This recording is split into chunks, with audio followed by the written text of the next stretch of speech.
Traffic Monitor is a way for you to capture all traffic being sent to and from a device. This is done on the network without you having to install anything on the device. This is a unique feature that is only possible because Onomondo has built its own core network.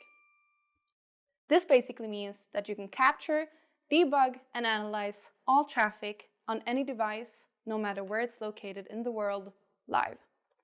It is basically like running a TCP dump on a device but doing it on the network.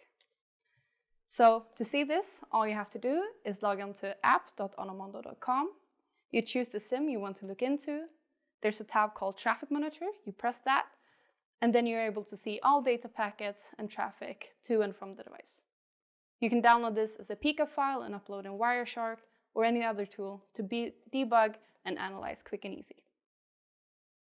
Traffic Monitor with Onomondo. That's just weird. The ending was weird.